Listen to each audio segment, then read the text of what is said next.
Para iniciar más o menos nuestra pulo, a las siguientes exposiciones, es necesario conocer un poco de la anatomía, un poco de la semiología y un poco del examen físico que normalmente debemos realizar a la glándula mamaria. En la primera parte vamos a hablar un poco de la anatomía de la glándula mamaria en sí, más que nada hacia a la anatomía de la glándula mamaria adulta, más que nada, no de la clasificación de Tanner que normalmente es del recién nacido, para abocarnos más o menos hacia la problemática. ¿Ok? Bien. La glándula mamaria consta de aproximadamente 20 lóbulos y cada uno tiene un conducto excretor, llamado conducto galactóforo también, que se abre en el seno galactóforo ubicado debajo del pezón. En realidad es de 15 a 20 lóbulos aproximadamente. La glándula, acá tenemos acá un mouse. Acá está, correcto. Ya lo ubicamos acá. La glándula emite una prolongación superexterna que rodea el borde del pectoral mayor y que invade el hueco axilar, que se llama la cola de Spencer. Las mamas en sí son diferentes según la raza, ¿no? Una es muy diferente de la mama de la raza asiática, muy diferente es la de Europa del Norte, muy diferente es la americana y muy diferente acá en nuestro pueblo peruano es diferente, ¿no? Es de mediana a grande y de la raza más que nada. Entonces, el conducto o la unidad funcional, el conducto lactóforo, como vemos, el lobulillo está acá, a ver acá, el lobulillo, ¿no? Está compuesto por dos, ¿no? Los conductos y los conductos interlobular. ¿Por qué es importante este conducto? Porque mayormente se presenta el cáncer ductal y el cáncer lobular, los dos tipos más frecuentes de cáncer que se presenta. Entonces, es un grupo, un lobulillo, acá está, la unidad funcional, ¿no? Y es donde mayormente se presenta el mayor riesgo, es acá en los conductos interlobulares, mayor riesgo de cáncer, ¿no? Aquí. En cuanto a los límites, la anatomía en sí, ¿no? Los límites de la mama están hacia arriba, entre la tercera costilla y la clavícula, y hacia abajo vemos a la sexta o séptima costilla. Y en la parte interna o medial, la línea paraesternal. La parte lateral, la línea axilar anterior. ¿Qué elementos se encuentran en la mama? ¿No? Mayormente es una envoltura cutáneo adiposa, o sea, cutáneo y constantemente lleno de grasa, como lo vemos comúnmente, ¿no? Este parénquima mamario está cubierto por tejido celular subcutáneo, como hemos visto, lámina premamaria y el complejo areola-pezón. Posteriormente, de vuelta descansa sobre el músculo pectoral, el mayor, más que nada, en cuya ponerosis se encuentra separada por una lámina adiposa, lámina retromamaria, ¿no? Vamos a ver acá, esa es esa lámina tiene un llamado como ligamentos de Cooper también, cresta de Urey, que lo vamos a hacer en la siguiente diapositiva, más o menos en un corte transversal, más o menos es así. Eso es como una red en la cual el ligamento de Cooper le da la consistencia y la forma de gota de agua es por la gravedad que se brinda. Entonces, este tejido celular subcutáneo se dispone en celdas adiposas formadas por tabiques fibrosos que se van desde la envoltura de la glándula mamaria, fascia interlobar, hacia la edema profunda. Son los ligamentos de Cooper. Esta es más o menos una figura en la cual me va a dar representatividad con una llamada celdas. Ahora, con respecto al complejo areola-pezón, mide aproximadamente entre 3 a 6 centímetros, constituida por piel más gruesa que la que cubre el resto de la mama. Está sembrada de pequeñas salincias denominadas, ¿no?, Corpuscles de Morgani, acá estamos viendo, que son glándulas sebáceas que durante el embarazo cambian de aspecto y de tamaño y se denominan tubérculos Montgomery. El pezón está constituido por una piel fina, desembocan entre 10 a 25 conductos galactóforos, ¿no? Conductos galactóforos. De los 15 a 20 lóbulos que hay, se unen los conductos galactóforos antes del pezón. Entonces, la presencia de lesiones mayormente, esta gráfica es que frecuentemente las lesiones son más frecuentes en el cuadrante superoexterno, en 50%, luego es la retroalular con un 17%, y luego los superinternos, y la inferoexterna, tal vez sí, y culminalmente la menos frecuente de lesiones se presenta en un 6% en el inferointerno. Con respecto a la irrigación Ya el drenaje, eso, arterias y venas. Hay tres grupos grandes, ¿no? La vascularización mamaria muestra crecimiento de tres fuentes, ¿no? Los vasos torácicos laterales, o también llamados mamarios externos, ramas de los vasos axilares que irrigan la parte externa de la glándula. Los vasos mamarios internos, ramas de los vasos subclavios que irrigan la parte interna de la glándula a través de los perforantes que emiten el tercero, cuarto y quinto espacio intercostal. Y los vasos intercostales, con sus perforantes que atraviesan el pectoral mayor y irrigan la profunda de la glándula, la profundidad. Vamos a ver una gráfica acá. Gráfica 1, gráfica 2, unos cortes. Vemos acá la vascularización arterial. 1 es la arteria subclavia. 2 es la arteria torácica superior. Estamos acá, la arteria torácica superior. 3, la arteria cromotorácica. 4, la arteria mamaria externa, la que vemos acá, la que mayormente irriga la mama, la que mayormente en la cirugía es la que la vemos más. 5, la arteria torácica lateral. Estamos en la 5 torácica lateral. 6, las ramas intercostales, las que hablábamos, las otras ramas, es decir, entre los espacios intercostales. Perforante lateral también se llama. Y 7, los perforantes intercostales medias. 8, 8 que estamos acá, las perforantes de la arteria mamaria interna. Mamaria interna. En la parte lateral vemos igual 1, el 2 y el 3. ¿Qué cosa es el 1? En sección vemos las perforantes laterales de la región del serrato. 2, la perforante medial es dependiente de la mamaria interna. Entonces, la mamaria interna y la mamaria externa son las que mayor irrigación dan. Y 3, las perforantes de la región media dependiente de los intercostales que hemos visto en esta región, intercostales. 4, el músculo pectoral mayor en su profundidad y el músculo serrato como el número 5, ¿no? El músculo serrato y el músculo pectoral mayor. La vascularización está por plexos también. La más frecuente es un plexo circular, es el que cubre todo esto, la mama en sí, en su totalidad. El plexo laxo, que le está llamando un poco más disipado, separado. Y el plexo radiado, que le llaman en un 6%. El mayor frecuente es el plexo circular, 70-74%. Con respecto a las venas, de la vena, color azul, las venas debajo del pezón y la areola forman el plexo venoso de Haller llamado, que desembocan en las venas principales, la mamaria externa y la mamaria interna. Y con respecto al drenaje linfático, hay tres grupos, que son los linfáticos propios de la mama, las vías de drenaje linfático, lo dividimos, y los niveles linfáticos de la axila en relación al vaciamiento axilar. Este con respecto hacia la cirugía cuando realizamos la decisión ganglionar axilar. Vamos a hacer uno por uno con respecto al linfático de la mama. Los linfáticos de la mama se originan en espacios sinuosos cubiertos en el endotelio dispuestos en el tejido conjuntivo en la zona perilobular o interlobular. Entonces, estos sacos linfáticos que se iniciaron acá son perilobulares, forman los linfáticos ya colectores que siguen los conductos y desembocan en el plexo subareolar de Sapey, llamado. De ahí surgen los vasos linfáticos de drenaje, que abandona la mama para dirigirse a los ganglios de la axila. Es en forma centrífuga, ¿no? En forma semicircular, hacia la zona, la que es la vía linfática principal. Que también, y además estos vasos existen otros que vienen saliendo de los sacos linfáticos, como he visto acá, perilobulares, abandonan también la mama desde la cara profunda y de su periferia sin pasar por el plexo areolar o subareolar de Sapey, que son las vías linfáticas accesorias. Mayormente, 95% es para la vía linfática principal y 5% para las vías accesorias.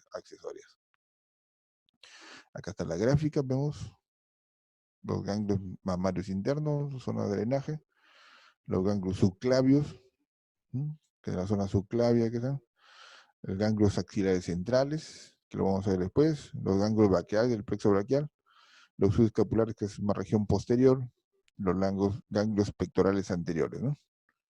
Y las vías intermamarias contralaterales. Pero también hay un drenaje, esto es importante, en casos igual menos del 5%, que se llama las vías hacia los ganglios subdiafragmáticos e hígado. Por eso en las complicaciones, metástasis, ya sabemos cuál es la ruta, a nivel linfático, hacia estas vías, hacia los ganglios subdiafragmáticos e hígado. Segundo, las vías de drenaje. Las vías de drenaje linfático se pueden clasificar en vías de drenaje axilar, que hemos visto, la vía de drenaje intercostal, igual que la irrigación, que hay intercostal de irrigación, y la vía de drenaje intermuscular o interpectoral, a través del pectoral. Acá repetimos más o menos la gráfica, más o menos, muy parecida a los vías de drenaje, para reforzar. Entonces reforzamos acá los niveles. Esto es lo que nos interesa, los niveles. Los niveles quirúrgicamente desde el punto de vista de los linfáticos de la axila se dividen en 3 niveles. El nivel 1, que son los ganglios presentes cuando decimos entre la piel de la base de la axila y el borde infraexterno del pectoral menor. Nivel 2 es ganglios por detrás del pectoral menor y nivel 3 son los ganglios entre el borde superior interno del pectoral menor y en el lugar en que la vena axilar desaparece debajo del músculo subclavio. Por eso, cuando hacemos lesión ganglionar, hacemos grupo ganglionar 1, grupo ganglionar 2, grupo ganglionar 3, nos referimos a estos niveles. Y el compromiso, mientras más comprometidos estén los ganglios de diferente nivel, la lesión y la enfermedad es mayor, ya que esto va a la circulación general, ¿no? Acá vemos una gráfica, nivel 1, como de la rama hasta el borde, de la parte externa de la piel hasta el borde externo del pectoral menor, y atrás o debajo del pectoral menor es el grupo 2 y de la cara interna hacia la zona subclavial el grupo 3. Con respecto a la inervación de la mama, la superficie cutánea de la mama está inervada por los 6 primeros nervios intercostales y por la rama supraclavicular del plexo auricular superficial. La glándula también recibe su inervación del cuarto, quinto, sexto nervio intercostales. Acá vemos ramas laterales de nervios intercostales, 3, 4, 5, 6 y 7, y también las ramas mediales de nervios intercostales. Pero también del plexo cervical superficial. De estos 3 grupos está inervada la mama. Sí. La región axilar, los que nos interesa, el hueco axilar, la anatomía tiene una forma de pirámide de 4 caras, una base y un vértice, ¿no? La cara anterior, esto lo vamos a hacer una descripción anatómica para luego hacer una gráfica, ¿no? La cara anterior, pectoral mayor y tejido celular subcutáneo. La cara interna, la pared costal cubierta por el músculo serrato mayor. La cara externa es la cara interna de la articulación escapulohumeral y los músculos carocaroideales y bíceps. La cara posterior es la escápula cubierta por el músculo subescapular y más abajo por el dorsal ancho y el redondo mayor. La base constituye el hueco de la axila en sí, y en ella pues se inserta la aponeurosis superficial y la aponeurosis de la base de la axila. El vértice viene a ser el hiato que comunica la axila en la región supraclavicular. Acá está la gráfica. Vemos acá, esta es la pirámide de 4 lados, ¿no? En su pared posterior, su pared lateral, su pared anterior, con esto, y su pared medial, que son las primeras costillas intercostales, ¿no? Y el músculo serrato anterior. Seguimos con la siguiente gráfica. La poneurosis clavipectoral o de Richter comprende 3 segmentos. La clavipectoral desde el músculo subclavio y la apófisis coracoides al borde del pectoral menor. Ahí se dobla en una hoja anterior y otra posterior formada por la vaina del pectoral menor. Vuelve a unirse nuevamente en el borde inferior, constituyendo el ligamento suspensor de la axila o el ligamento de Gerdy, que se inserta en la aponeurosis superficial en la base de la axila. Esta aponeurosis lo vamos a ver acá en color verde también. Fase aponeurosis axilar, donde está el componente vascular acá, todo en verde acá. Cuando aperturamos ya, cuando vamos a la decisión ganglionar, esta es la última, la aponeurosis fascia que cuando aperturamos. Cuando abrimos acá, se nos presenta ya los vasos, la arteria y la vena axilar. Acá está, la arteria y la vena axilar. Es lo que más nos interesa en este caso, ¿no? Por el contenido de la axila. El elemento principal lo representa pues la vena axilar, porque es la primero que se nos presenta en la decisión axilar ganglionar. Y por detrás, que es más pequeña, se encuentra la arteria del mismo nombre, la arteria axilar. Forma, bueno, esta por la unión de 2 venas, la vena axilar, ¿no? Humerales, la anterior y posterior. Es única y se transforma en la vena subclavia al pasar por debajo de la clavícula. A esta vena llegan diferentes colaterales, por ahí, por arriba recibe la vena cefálica y la misma que discurre entre el pectoral mayor y el deltoides para atravesar la fascia clavipectoral, describiendo un callado. La vena axilar también, en el margen externo profundo, cercano al tendón del músculo dorsal ancho, se desprende la vena escapular, que lo vamos a ver en la siguiente gráfica, que se divide en una rama anterior y una vena tóraco-dorsal, se dirige el músculo dorsal ancho y la rama posterior o circunfleja. En el margen externo, el margen interno, se ubica el pedículo mamario externo, el cual desciende dando ramas a la parrilla costal y a la glándula mamaria. Y bueno, y continuando hacia la zona interna y superior del hueco de la axila se encuentran los vasos acromiotorácicos. Entonces vamos a ver acá, la zona subescapular, la vena axilar, con su lama costoaxilar. Estos son los nervios del plexo que tiene acá, ¿no? Y las regiones axilar. Bien, es una gráfica representativa muy interesante. La arteria axilar. La arteria axilar continúa, pues, es continuación de la subclavia, que se extiende hasta el borde inferior del pectoral mayor, donde se transforma en humeral. Tiene entre 5 y 6 colaterales. La primera, la torácica superior, que se distribuye en los pectorales y la cara anterointerna de los espacios intercostales. Continúa la arteria acromiotorácica que perfora la aponeurosis clavipectoral que hemos visto, donde está contenido todo el paquete, y se divide en la acromial, que va al deltoides, y la torácica, esta última, que va al pectoral mayor. Y la arteria mamar externa, que es una de las más importantes que hemos visto, desciende a lo largo de la pared lateral del tórax, irriga el serrato mayor, que es un músculo que siempre lo vamos a ver en la decisión, los pectorales y el subescapular, estando en relación con el nervio del serrato mayor y anastomosándose con casi todas las arterias de la zona.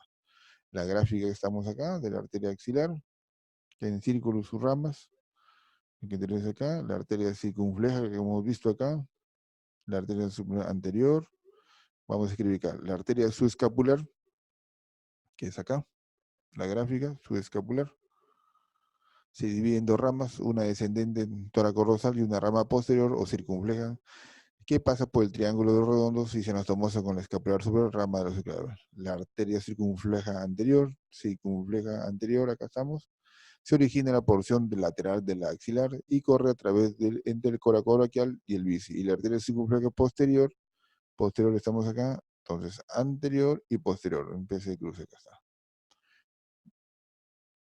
Este es en la cara, en corte transversal axilar, muestra el contenido igualito, entonces lo vemos todo el paquete con la vaina axilar que siempre lo hemos visto, es otra gráfica, otra representación, la arteria y la vena axilar. Este es de la axila derecha, para poder mayor gráfica. Los nervios de la región axilar, el nervio del serrato mayor o de Bell también se llama, que aparecen en la región cerca del vértice de la axila por detrás y por debajo de los vasos principales. Entonces, principalmente la vena, la arteria y los nervios, así es. El famoso VAN, vena, arteria y nervio. Por detrás de la vena axilar intermitente nace el nervio dorsal ancho, que en dirección diagonal desciende para adosarse al pedículo vascular homónimo. Los nervios intercostobraquiales, que son aproximadamente 3, emergen a través del músculo de serrato mayor, son ramas perforantes de los nervios intercostales y del plexo braquial. Son responsables de sensibilidad de la piel, de la axila y la cara interna del brazo. Cuando se corta o se lesiona en la decisión, pues ahí es donde pierde la sensibilidad del paciente, ¿no? Ahora, es importante, un músculo de tórax y la axila son los que más frecuentemente se nos representan en la anatomía. Este es el músculo pectoral mayor que hemos visto. Esta es una gráfica más directa, se origina en la superficie anterior de la cara medial de la clavícula, cara anterior y medial de la clavícula, su superficie anterior y del esternón por debajo hasta la sexta o séptima costilla. Los cartílados de los 12 costillas y su aponeursis en oblicuo mayor convergen en sus orígenes para formar un tendón que se inserta en el troquíter del húmero. Su relación, como hemos visto, está dada por la arteria acromotorácica y la mamaria interna, y su inervación por el nervio homónimo, la rama del tronco secundario anteroexterno del plexo braquial. Otro de los músculos que constantemente vemos es el pectoral menor como referencia. Antiguamente se hacía la decisión y la resección del pectoral menor para lograr la disección axilar, ganglionar. Ahora ya se hace más conservador. Bueno, este pectoral menor está ubicado por dentro y debajo del pectoral mayor. Se origina por delante de la tercera y quinta costilla para finalizar en forma de tendón en la apófisis coracoide de la escápula. El apófisis coracoide de la escápula. Está inervado por el nervio pectoral medial torácico anterior. El serrato mayor, que después, que acá está cubierto encima, está el rosal ancho, que vamos a ver el siguiente. El serrato mayor se origina en la parte, a partir de la superficie anterior de la octava costilla superior y la fascia de los músculos intercostales y termina en el borde medial de la superficie profunda de la escápula. Superficie profunda de la escápula. Está inervado por el nervio del serrato o de Bell. Su lesión puede provocar la llamada escápula alata, que se asocia con un déficit funcional, principalmente estético, en la caída, ¿no? Y por último es el dorsal ancho. Dorsal ancho. Se origina en la parte posterior desde las apófisis de las 6 vértebras dorsales inferiores y de las apófisis espinosas lumbosacras y cara posterior de la cresta ilíaca. Mira, esto es un músculo amplio, ancho, casi todo el dorso, por eso su nombre dorsal ancho. Sus fibras convergen por delante y arriba del tendón, que se inserta en el húmero y en la corredera bicipital. Está inervado por el nervio tóraco-dorsal y su irradiación procede de la arteria tóraco-dorsal al ramo de la arteria escapular inferior. Bien, esa es la parte anatómica, lo hemos visto, y vamos a ver la siguiente exposición.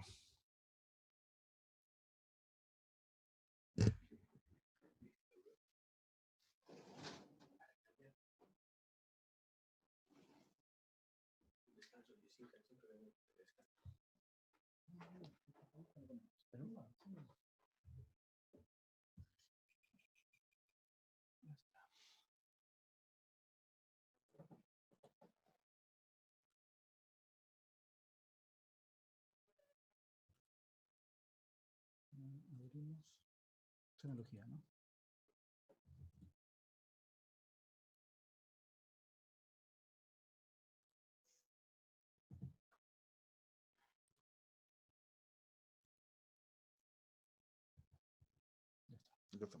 Bien, la segunda parte de la semiología y el examen físico. Después de la anatomía, ahora vamos a hacer un poquito del examen físico y recorrer un poco los estudios de pregrado. En todo examen físico, de cualquier tipo, de cualquier área, siempre hay condiciones básicas. Ahora, más que nada, tiene que haber una privacidad. Usted sabe que se puede ser vulnerable muchas veces la intimidad y ahora está normado. Al paciente hay que explicarle el procedimiento, lo que se tiene que realizar, porque estamos en una zona muy sensible, es considerado un órgano genital en el cual puede ser herir susceptibilidades si uno no le explica bien y mencionarle cómo tiene que ser el examen. Tiene que estar en una posición adecuada, el tórax tiene que estar descubierto en su totalidad, la iluminación tiene que estar adecuada, evitar comentarios innecesarios, porque muchas veces un comentario innecesario puede al paciente ser susceptible de cualquier tipo de actividad. Las manos tienen que estar limpias, secas y tibias, y tienen que ser movimientos suaves. Acá lo que falta explicar es que siempre deben estar acompañados de un personal técnico o de enfermería, responsable en todo del acto del examen físico de mama. Siempre hay que estar preocupado por este tipo de actividad, ¿no? El examen físico de mama en sí es por inspección y por palpación, más que nada. Ajá. Esta es la anatomía de la mama que hemos visto, el drenaje linfático que hemos visto, que nos interesa mucho en la evaluación. Y en el examen de la inspección tenemos que evaluar cómo son las mamas, ¿no? Qué tamaño tienen, si es pequeña, mediana, grande, esto depende mucho de la raza. La forma también igual, la forma cónica, la forma péndula que puede haber, si es simétrica o asimétrica, igual en cuanto a la forma, desarrollo y localización. La posición estática y el movimiento. El estado de la piel, si es lisa, ¿no? Si describe si hay una lesión, observa si hay una red colateral, si hay cambios de la pigmentación, si hay presencia de secreciones y sus características en general. Asimismo, en la inspección también el tono muscular, si hay flacidez, desarrollo muscular, el tipo de mama, según el crecimiento, desarrollo de la glándula mamaria y según el sexo, la edad y el estado fisiológico al paciente que vamos a evaluar. Hay que encontrar también lo peligroso que es una piel eritematosa, para descartar una hematitis crónica o una hematitis aguda, o un cáncer inflamatorio. Si hay piel en naranja por el edema que genera el cáncer por obstrucción linfática que no puede dar, pues por generar en estadios avanzados del cáncer de mama. O si existe alguna masa para determinar unas características, si es benigna o maligna con respecto a la edad. Seguimos con la inspección, no solamente la mama en general, el pezón hay que también evaluarla, la areola, si generalmente es redondeada la forma, el estado de superficie, si está íntegro, si hay regularidad de los bordes, si hay tubérculos de Montgomery, o sea, si han crecido o no han crecido, si se encuentra en un estatus post-parto, post-gestación, si existe una pigmentación de la areola primaria y secundaria, si hay lesiones, si hay presencia de secreciones, si alguna de sus características, cualquiera de las patologías, ¿no? El, la inspección de presión también es la forma, se observa si es plano, si está vertido, si está eréctil, si la localización puede estar centrado, lateralizado o desviado. Porque como hemos visto posteriormente, lo vamos a ver acá que mientras el pezón, conforme el ligamento de Cupre, cuando está comprometido, pues mira siempre la lesión. Estas características también del pezón, si es que de superficie ahí están íntegras, si las lesiones están presentes, si hay secreciones y qué tipo de características tienen estos tipos de secreciones. La técnica de inspección, bueno, tiene que uno imaginariamente hacerse los 4 cuadrantes, iniciar, bueno, la observación por cuadrante. Normalmente se acostumbra, ¿no? Un super externo para ser un poco más ordenado, continuar luego con el infraexterno, y bueno, inferinterno termina con el superinterno, una mirada total de la glándula mamaria en forma circular, en forma metódica, para más que nos ver, no directamente a la lesión, no. Hay que hacer un ensayo porque puede haber un sincronismo. Acuérdense que las lesiones en la mama muchas veces pueden ser multifocal y multicéntricas. Bueno, que el examen puede estar acostado, se puede observar y de esa otra manera te puede observar la mama. Describir escrita los hallazgos encontrados, no solo sentados, de pie o en decúbito. También hay que explicar, seguir explicando el procedimiento, descubrir el tórax como mencionamos anteriormente, colocar al paciente también sentado, en cada una de las posiciones se observa la mama, la areola y el pezón. Siempre todo este momento hay que observar todo el componente. En cuanto de la inspección, hay que pedir que examine y eleve las manos, ¿no? Para la menor tensión, para mejor presentación de una lesión nodular, tumoral, cualquier tipo, compresión de la inspección, para comprimir y mediante el ligamento de Cooper puedes observar si que existe una lesión. Coloque las manos en las cinturas, entrelace adelante y haga la presión. Y si es necesario, pues hay que frenar el tórax en la parte anterior, si es muy necesario, ¿no? Sí que no nos permite las anteriores posiciones ver adecuadamente. El examen físico, aparte de la inspección, el que sigue la palpación, si este es superficial, permite identificar pues el hallazgo a nivel superficial, que podemos ver si que hay en forma de si hay el tono, si hay dolor, si la temperatura está diferente o hay algún signo flogótico. Y si es profunda la palpación, un poquito mayor, bueno, eso nos va a permitir facilitar e identificar los hallazgos en los planos profundos, ¿no? Que normalmente consiste, pues, bueno, si no es diestro, bueno, hacer con la mano izquierda una especie de plataforma hacia la mama, justo en la comisura de donde la mama se vuelve péndula, y luego hacer como una mesita y con la mano derecha seguir palpando en forma radiada con los 4 cuadrantes, e incluso la cola de la mama, ¿no?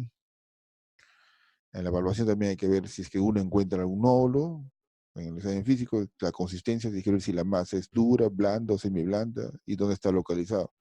Si hay sensibilidad al tacto o a la presencia de dolor, como dije, la temperatura también, si hay cambios en temperaturas térmicos percibidos por el tacto, su localización. Ya que esto puede indicar lesiones frecuentes y comunes, ¿no? Que es una mastitis, puede ser propelar, no propelar, si la mama también está un poco caliente, roja, dolorosa, una mastitis crónica. En la palpación, la técnica también puede ser de pie y también en decúbito. Esta es la forma, esta es la figura, ¿no? Se puede poner una pequeña almohadilla en la parte del dorso de la mama, con la idea para que la mama se presente mejor. Es una mama mediana grande, ¿no? Cónica, ¿no? Y esto divide la mama imaginariamente en los 4 cuadrantes. Así como hicimos inspección, o también ahora hay que hacer la palpación en los 4 cuadrantes. Con el examen, con el que se examina con la paciente en decúbito dorsal, solicitar que coloque la mano del lado que se va a examinar debajo de la nuca, ¿no? Elevando un poco, ¿no? Dejando un poco de tensión. Y lo que le mencionaba, ¿no? Colocar una almohada pequeña por debajo del hombro o del lado que se va a examinar para elevar ligeramente y mejorar la presentación. La técnica de presentación puede ser como vimos acá, radiada, ¿no? Circular, palpar con la yema así de los dedos, de los 3 dedos principalmente centrales, suavemente, y con los movimientos de forma rotatorios. Inician los cuadrantes externos, los cuadrantes luego inferiores, los cuadrantes internos. Solicitar al paciente que coloque el brazo en la abducción y el antebrazo sobre el abdomen también muchas veces, del lado del examinador. Palpar suavemente con la yema de los dedos, con los movimientos rotatorios de los cuadrantes internos y realizar la palpación superficial y profunda descrita. Pero nunca olvidar de las diferentes formas que se pueden examinar, pero siempre tienen que darse todos los 4 cuadrantes. Pueden ser de izquierda a derecha, de superior a inferior, pero nunca dejar de mapear, de evaluar tanto superficial como profundamente la mama sí, en su mejor comodidad. Pueden presentarse alteraciones en la semiología. ¿Qué alteraciones que podemos encontrar? Bueno, hay enfermedades congénitas, que es la que más podemos ver en cantidad y situación. Podemos, si hay una politelia, es decir, más frecuente más de una mama, si hay polimasia, si que hay ausencias de una masia, y si hay mamas rudimentarias, que la línea mamaria puede ir desde la axila hasta el pubis, ¿no? Y alteración de desarrollo, también si hay un desarrollo mamario precoz, en la de Tanner que no ha visto, si hay hipertrofia juvenil, si hay una ginecomastia, una más que otra, o una más pequeña, si hay un umbicalijón congénito del pezón o no se ha desarrollado en su totalidad. Y también alteración de desarrollo, esto es importante, las mamás femeninas normales inician su desarrollo, esto es importante, la edad entre los 8 y los 14 años. Muchas veces se preocupa la mamá cuando hay 11, 12 años y todavía no termina de desarrollarse, están en el periodo del desarrollo, ¿no? Señalando, bueno, el inicio de la pubertad, es el famoso botón mamario. En el desarrollo mamario precoz se califica como tal cuando el desarrollo del tejido mamario ocurre, bueno, antes de los 8 años por una mayor concentración de hormonas sexuales circulantes, ¿no? Cuando es precoz, menos de los 8 años, lo normal de 8 a 14 años. Y la hipertrofia juvenil, también llamada virginal, es una condición frecuente, pero se presenta en adolescentes y se caracteriza por un crecimiento masivo de las mamas, mayor de las mamas, más allá de las dimensiones normales, más de lo esperado en realidad. Puede ser uni o bilateral, la piel está distendida y delgada y las venas superficiales son prominentes.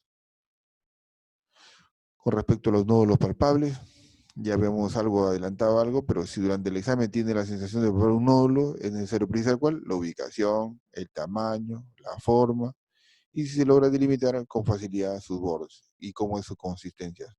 En esas en líneas generales para una evaluación de un nódulo. Si es sensible, si es posible pasar o está herido en los planos vecinos o adyacentes.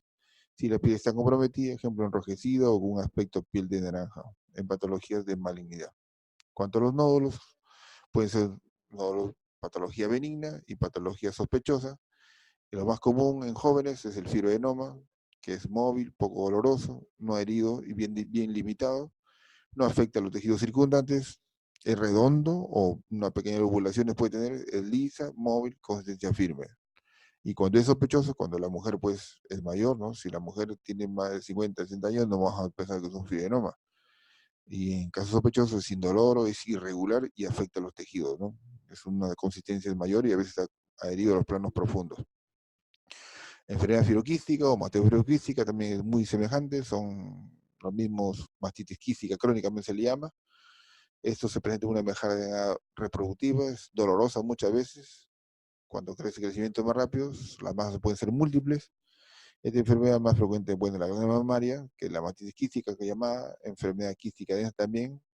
Esta enfermedad o mastopatía es benigna y sugiere un exceso de estrógenos que puede ser responsable de la enfermedad, ¿no? Muchas veces va asociado a una poliquistosis ovárica, muchas veces. Diagnósticos fundamentales sigue siendo clínico.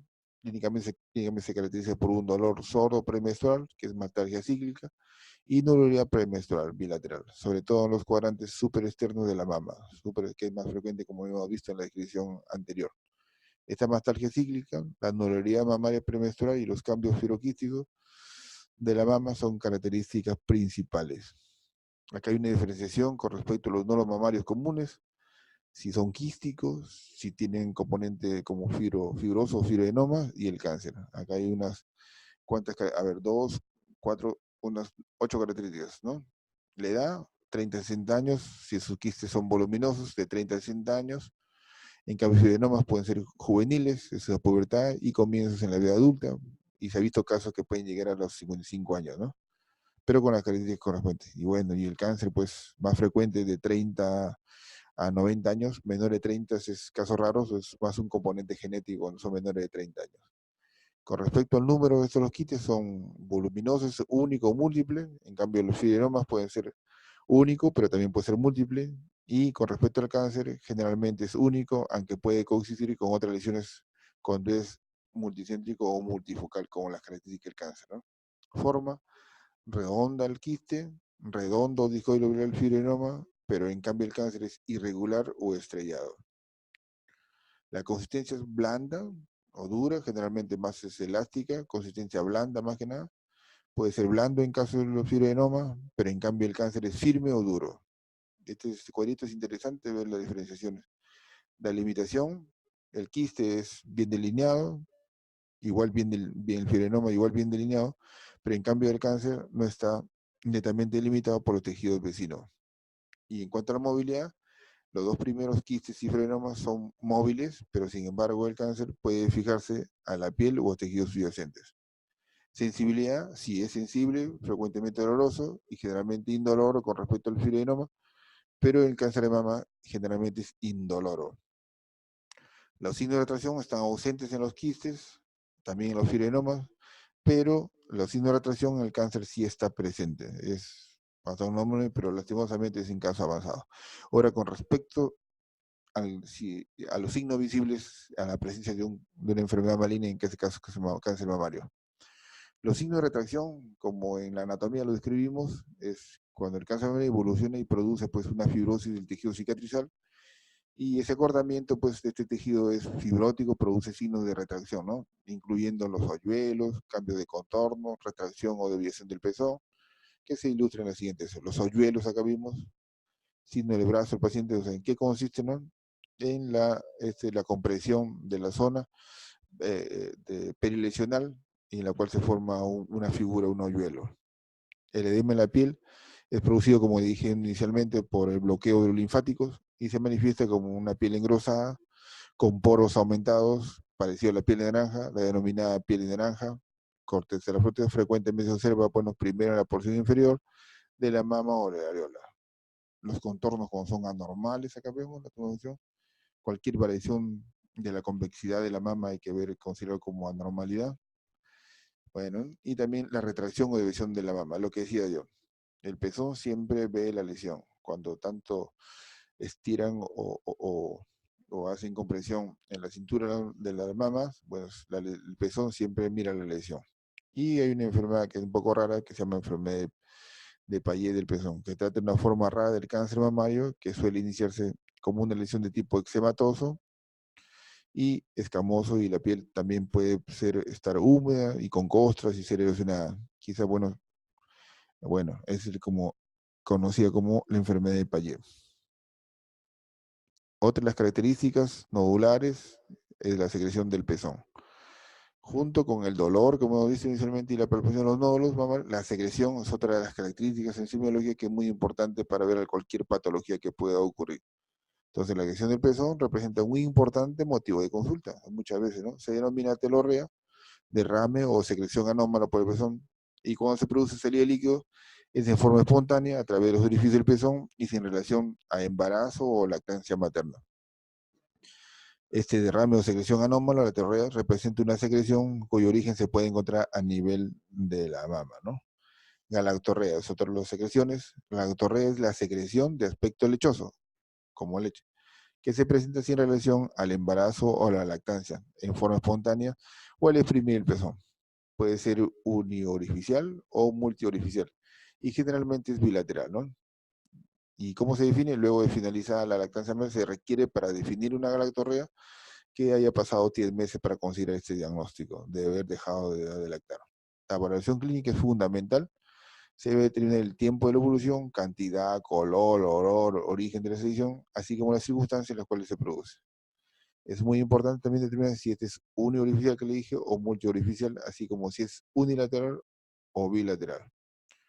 Las secreciones de mayor importancia son las que producen en forma espontánea, no requieren que la expresión del pezón para ponerse manifiesto, o sea, es en forma espontánea, no hay algún tipo de una náusea.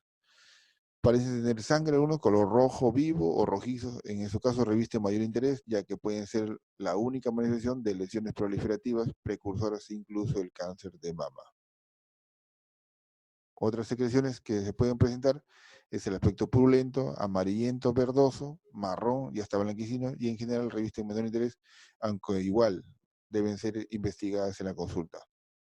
Uno de los que producen secreciones es la enfermedad de la papilomatosis interruptal, que son lesiones proliferativas de los conductos terminales, que frecuentemente se manifiestan con secreción espontánea por el pezón y generalmente es cerosa o amarillento, aunque muchas veces frecuencia de aspecto sanguinolento. Con respecto al cáncer de mama, es un diagnóstico a considerar fundamentalmente cuando la secreción es sanguinolenta, aunque debemos mencionar que en muy pocas oportunidades el cáncer de mama acompaña el sangrado por el pezón. La secreción puede ser cristal de roja también, es un signo patognomónico. Ahora, con la técnica de la palpación, colocar la mano abierta sobre la mama que hemos visto, para el movimiento rotatorio que hemos visto, para exprimir el pezón, para ver si hay secreción o no. Después de la visualización, haciendo presión sobre el alveolo y observar si hay presentes secreciones. Y repetir los pasos en la mama contraria. Acá hay una figura con respecto a una tumoración, aparentemente grosera, pero sin embargo era un tumor filo de crecimiento epitelial, ¿no? Les traigo esta parte del autoexamen porque justo en la exposición anterior, brillante, el doctor García habló de que en el 2018, que solamente quienes se realizaban el autoexamen, ¿no? Mencionó que solamente era alrededor de 11 a 12% en el año 2018, lo cual es muy, muy preocupante, ya que la mujer en sí es la que principal, la que debe estar inmersa en este problema para la solución del problema. A pesar de las vicisitudes que las situaciones de salud se encuentren, de ausencia de las instituciones grandes de mamografía, de personal capacitado de tecnología, el autoexamen sigue siendo un valor importante para quizás la prevención y la detección temprana del cáncer de mama. Entonces, ¿en qué consiste eso? El examen visual, como ha visto, levantar los brazos, de pie de frente a un espejo. Esto tenemos que, si tienen la oportunidad ustedes de tener un paciente, enseñarles, y ya que esta muchas veces es la mamá y es el grupo, que es la líder del grupo de otras mujeres en las cuales va a permitir quizás de alguna u otra manera reducir las cifras del cáncer o quizás detectarlo a tiempo, ¿no? Y verlo.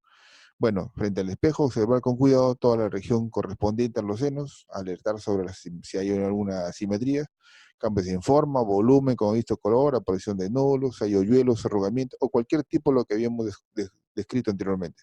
Observar el pezón, el pezón, buscar alguna secreción o alguna resequedad, como han visto en el enfermo de Payet.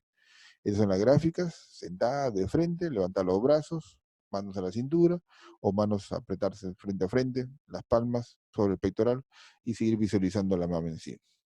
Lo que mencioné, ¿se acuerda inicialmente? Cómo es lo que hace el médico, ahora la paciente lo tiene que hacer. La exploración manual, utilizando la yema de los dedos en forma circular, en forma espiral, sea como sea, en trayecto radial, no y de vuelta en trayecto vertical y hacia abajo o en forma circular, pero la idea es mapear los 4 cuadrantes de la mama. No solamente de frente, también puede ser de cúbito, explorar, ¿no? Si es la mama izquierda con la mama derecha contra lateral y viceversa, ¿no? Recorriendo toda la área de los ambos senos y sin olvidar las axilas. Recostada la mano y de pie también, como mencionábamos. Y entonces, ¿qué podemos ir concluyendo ya? ¿Por qué se debe examinar a la mujer en su seno? Porque en el autoexamen de la mujer aprenderá a conocer la estructura normal de su seno y descubrirá cualquier anomalía futura que pudiera aparecer. Y como referencia podemos mencionar que el 95% de los casos de cáncer de mama pueden ser curados siempre y cuando la enfermedad sea detectada en estadios tempranos. Recomiendan pues, que comience a examinar, a enseñar a las mujeres a partir de los 20 años de edad y se demostraba que 1 de cada 10 mujeres podía presentar cáncer de mama en algún momento de su vida, siendo lo más frecuente en edades comprendidas entre 40 y 65 años.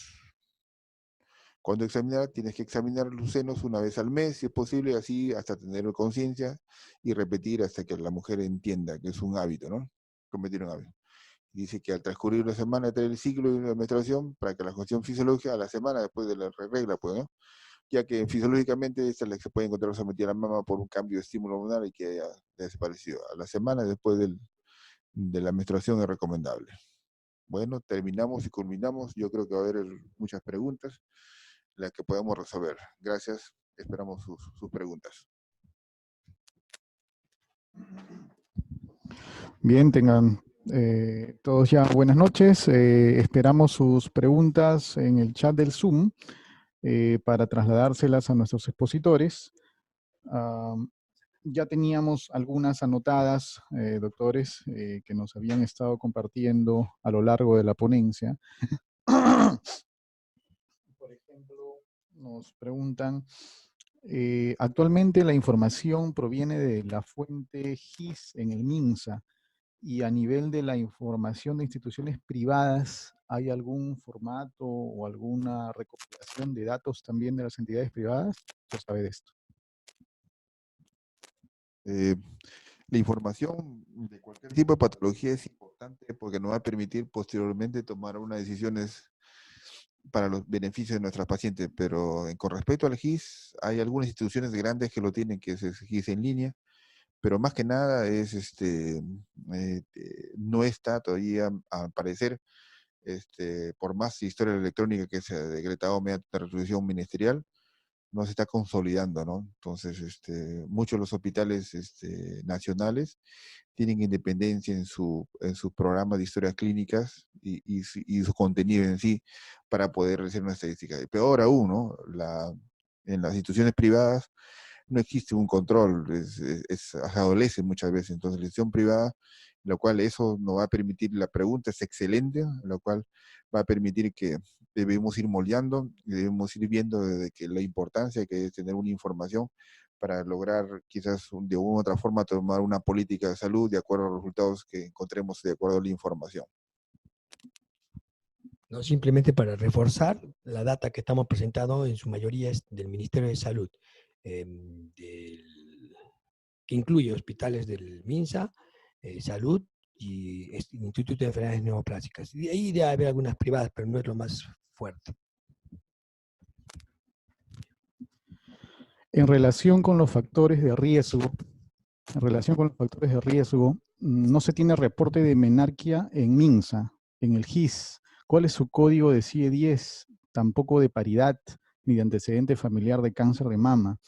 ¿Puede implementarse a nivel nacional y regional un registro electrónico para que quede registrado varios factores de riesgo durante la consulta femenina y puedan servir a futuro de alarma para cáncer de mama? Totalmente de acuerdo con, más que una pregunta, es una recomendación. Totalmente de acuerdo con esa recomendación. Sí, perfecto, es lo que necesitamos, creo, necesitamos. ¿La presentación es solo para cáncer de mama de mujeres o también se hablará de cáncer de mama en varones? Bueno, esa es una pregunta. El cáncer en el hombre es raro. Se dice que es 1 de 100, algunos hablan de 1 en 200. Generalmente el cáncer de hombre ya se presenta como una masa y prácticamente todos ya son cánceres infiltrantes.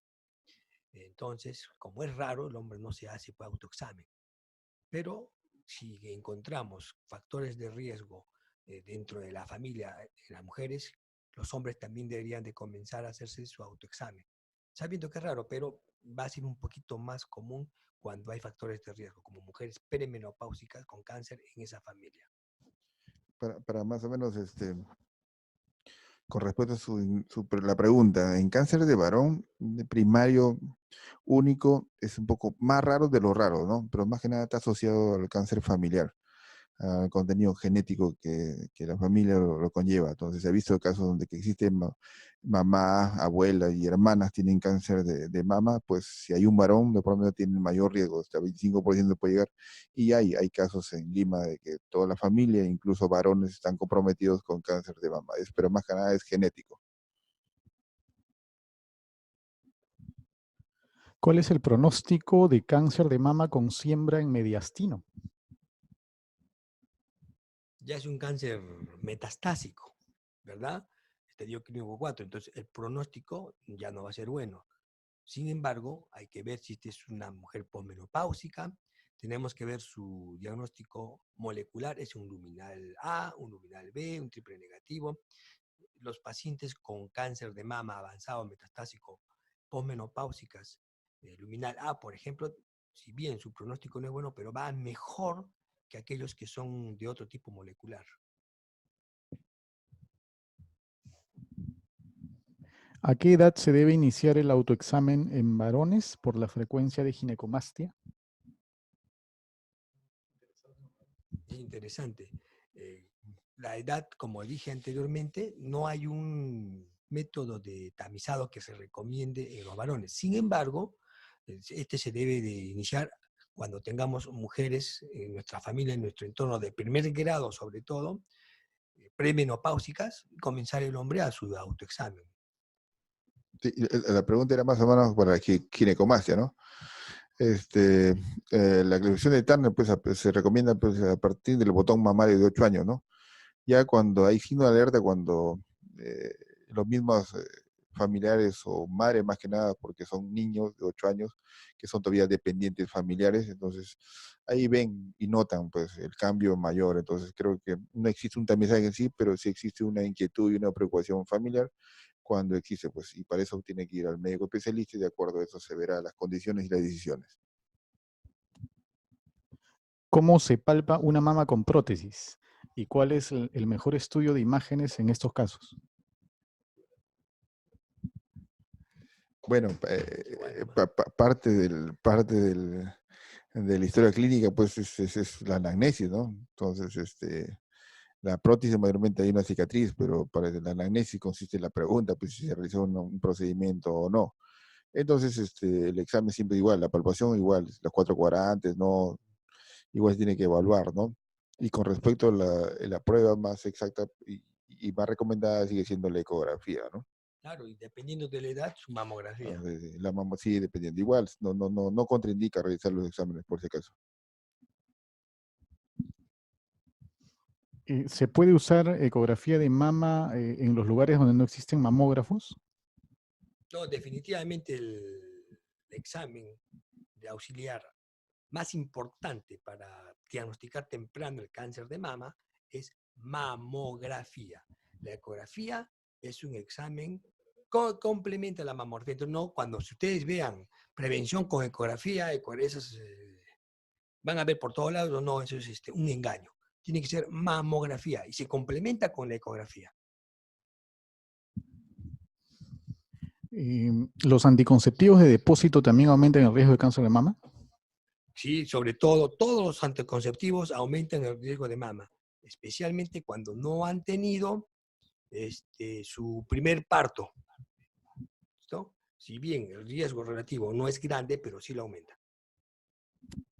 ¿La determinación de factores genéticos es parte de un programa de prevención del MINSA?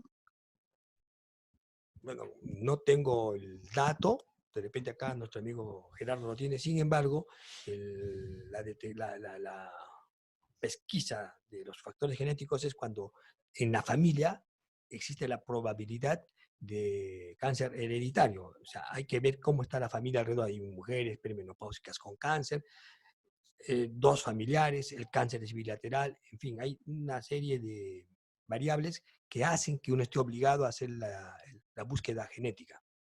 Eh, no existe todavía en el Estado como una prueba, ¿no? La genética, ¿no? Los costos son altos, incluso instituciones que a veces, como neoplásicas, muchas veces sí lo realizan, pero muchas veces la realizan en el extranjero también, pruebas o Brasil, pero no existe como una prueba de tamizaje, como un apoyo todavía, ¿no? Está por evaluándose.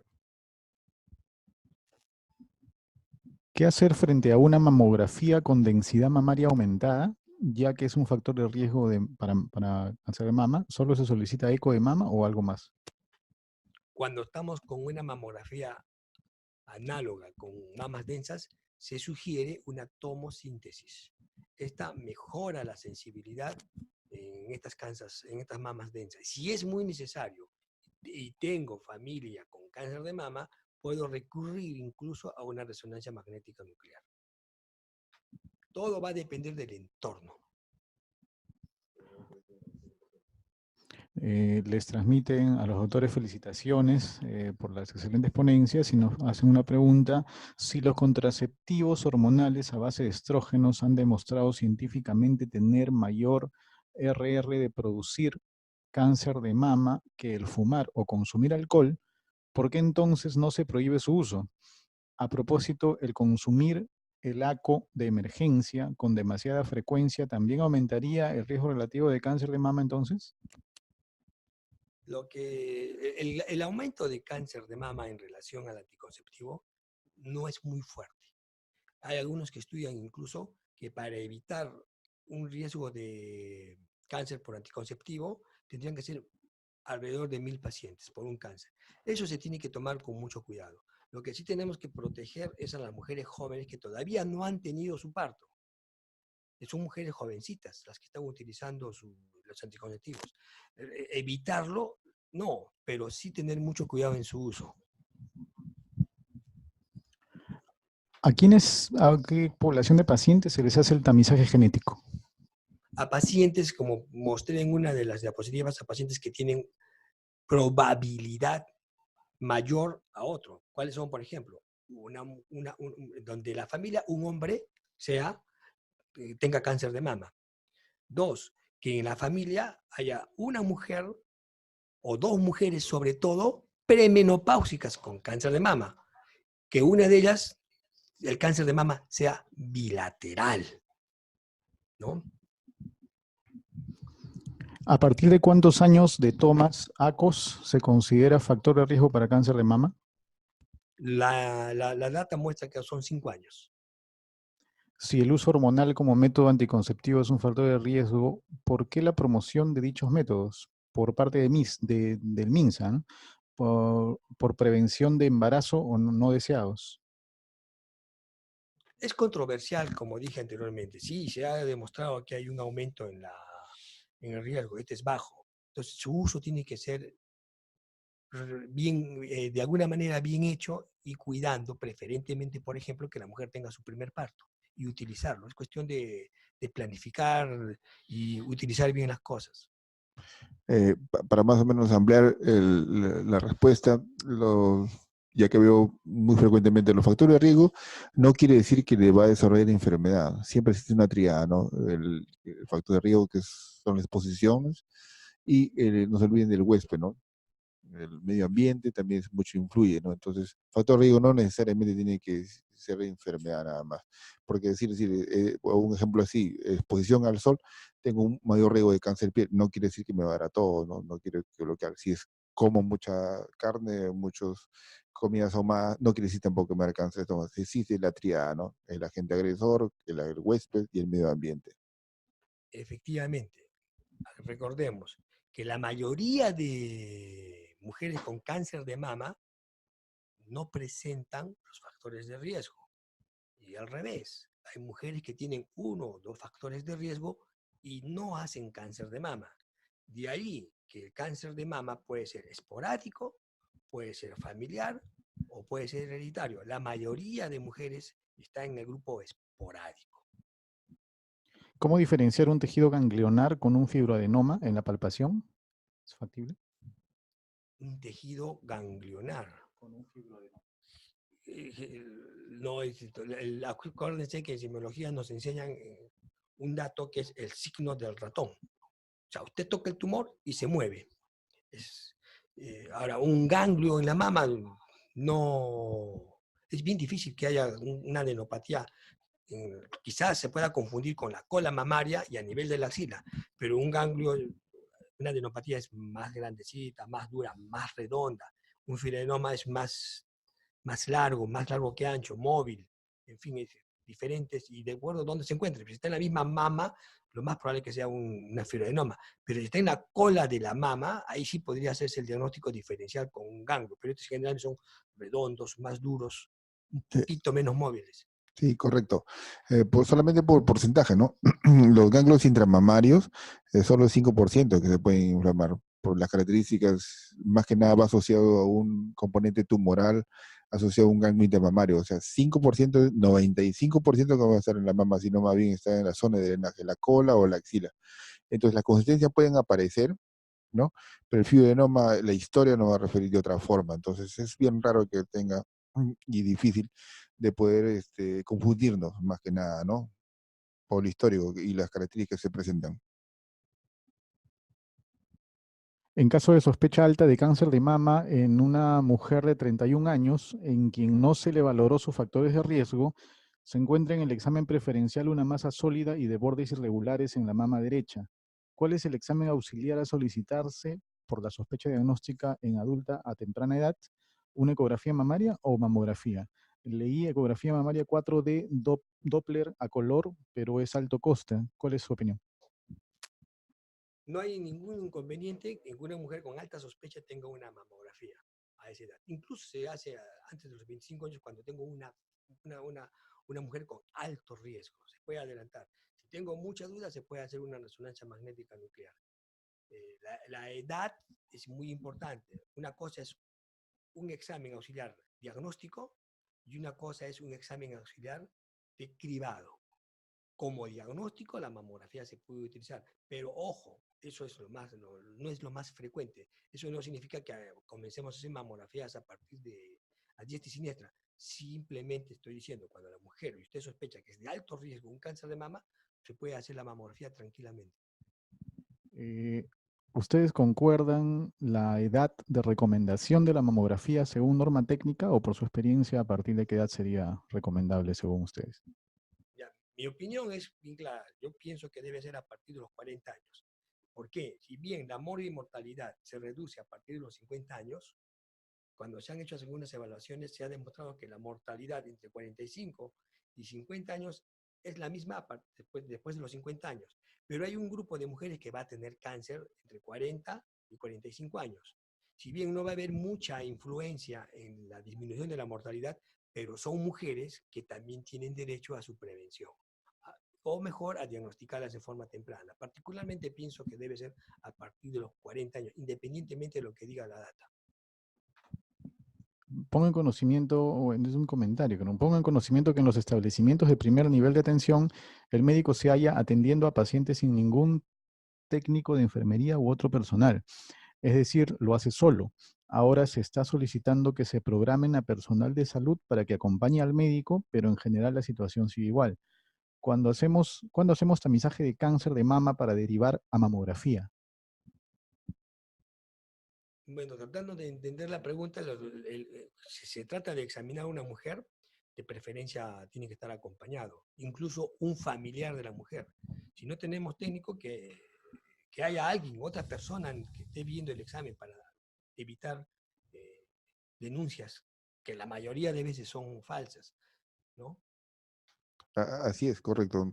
Es difícil una institución pública que no haya ausencia, ¿no? En un consultorio donde hay personal. Es un poco difícil en primer nivel, porque en el primer nivel siempre está el conjunto de profesionales, está basado en el médico, enfermera, técnico o personal o de obstetricia, ¿no? Pero un poco difícil, pero sin embargo, es una recomendación porque existe en estas circunstancias denuncias inválidas, pero sin embargo ponen en riesgo, ¿no? Y mayormente la mujer, si no va sola, va acompañada pues de un familiar ante la patología de tanta evidencia, ¿no? Las píldoras de emergencia en uso frecuente, que son del levonorgestrel, ¿se pueden considerar también como factor de riesgo indirecto para cáncer de mama?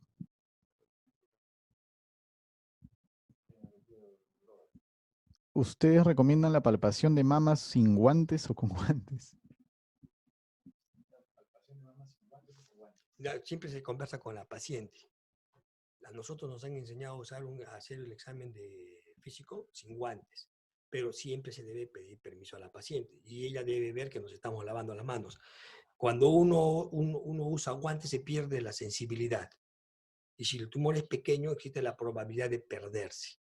Entonces la recomendación es con manos limpias, sin guantes y decirle eso a la paciente, que es mejor hacerlo sin guantes. Ella tiene que saber. Si hay un alto riesgo según el algoritmo de screening y prevención, ¿qué ensayos preventivos se pueden usar o cómo sería el manejo preventivo con tamoxifeno que recomiendan considerar?